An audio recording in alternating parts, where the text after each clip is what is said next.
Chaim Stein, Sechet Tzadik Levracha, that tells Rosh Yeshiva's passed away last summer, a year ago.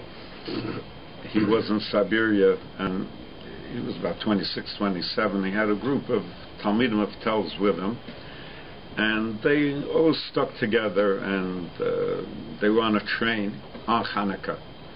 So the second night, the night of Hanuka, they had a couple of candles left over from that they saved from Sukkot, hoping that they'd have for Hanukkah. By the second, whatever, night, they didn't have any candles, so they took grease from the wheels whenever the train stopped. There was a 2-week trip.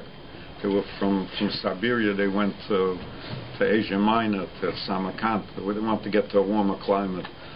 So they would take out grease, and from their clothing they would pull out threads and make a wick, and they'd have, for the whole group, they'd have one licht. Fifth night, I'd say this question of fifth or sixth, it was a freezing day, and they couldn't get grease. It was frozen hard. They couldn't get it off. So they didn't have any Hanukkah left. They were very upset. So they made up, they're going to learn together the halachas of Hanukkah, and that's how they're going to fulfill it. They can't fulfill it physically, they're going to fulfill it with learning the halachas. They learned the halachas, and as the evening progressed, everybody went to sleep. Reb Chaim and his Kabrusa stayed up. At 1, 2 o'clock in the morning, there's a knock on the door of their cabin.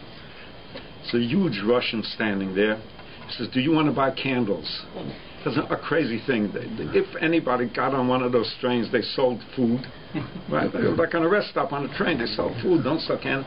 And the only thing he sold was candles. Sure. Clearly. The only thing he sold candles. Of course, they bought candles off him. Whenever they asked Reb Chaim Stein, was that Eliyahu Hanavi? He never answered. He says, you're getting the moral of the story wrong.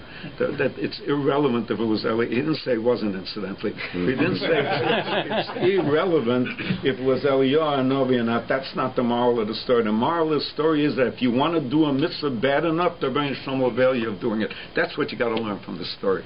We all would have learned from this story, oh my gosh, Eliyahu Hanavi in Siberia in the middle of the night brings somebody candles. No, that's not what he learned from it. He learned from that if you want something bad enough, if you want it, Mesiras Nefesh, they couldn't do anything more. But if you want it bad enough, you want to do a mitzvah bad enough, the Rebbeinu Shalom is going to give you the opportunity to do it. That's what he always say is the moral of that incident. Incidentally, he always said it over. I think it was the 6th night of Hanukkah. That's the night that it happened. So he would relate this every year.